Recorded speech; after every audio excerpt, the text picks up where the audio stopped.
Almost কাজ না করার পথে চলে গেছে, মানে অলমোস্ট ডিসফাংশনাল ইনস্টিটিউশনগুলো। এবং যে কারণে ওয়াচডগ বডি বলে, রেগুলেটর বলে, মনিটরিং সিস্টেম বলে, যে বিষয়গুলো কাজ করে দেয় বাংলাদেশ আনফর্চুনেটলি। এবং কাজ না করার পেছনে যে রিজনগুলো এগুলো বলার দরকার নেই, সেটা আপনারা সবাই জানেন, আমিও সেদিকে যাচ্ছি না। But we are at the cross road না, আমরা যে জায়গায় আসছি এবং এখান থেকে আমরা সামনের দিকে কোথায় যাব, all depends on how institutions function.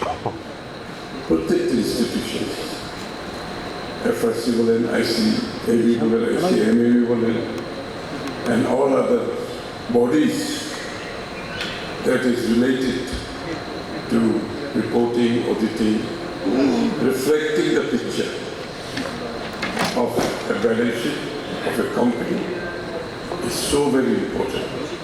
এটা বলার অপেক্ষা রাখে না। তো সুতরাং এই যে ইকোসিস্টেম যেটার কথা বলা হচ্ছে, ফাইন্যান্সিয়াল রিপোর্টিং, অডিটিং, এই ইকোসিস্টেমটা এটা অলমোস্ট ভেঙে গেছে, স্বীকার করতে হবে। এবং আমি জানি না এফআরসি নাকি 2015-তে স্টাবলিশ হয়েছে, আমি যা জিজ্ঞেস করলাম কবে স্টাবলিশ হয়েছে, 2015, এগুলো তো 2026। সো আমরা 11 বছর পার হয়ে আসছি। আমি জানি না এফআরসি বিগত দিনে কি ছিল। আমি সারপ্রাইজ যে বাংলাদেশে যে ধরনের ফাইন্যান্সিয়াল ইনডিসিপ্লিন হয়েছে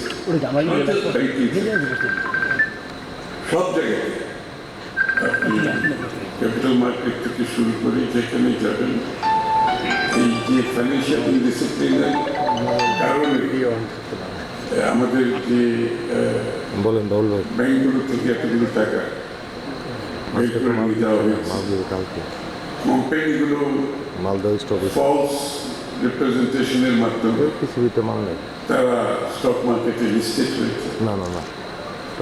এবং যে একজন বক্তব্য বলে গেছেন, তারাই বেশি, যারা ওখানে লিস্টেড হয়েছে তারা এবং যখন এই ধরনের একটা চিত্র সামনে আসে তখন কিন্তু ফান্ডামেন্টাল যেসব কোম্পানি ভালো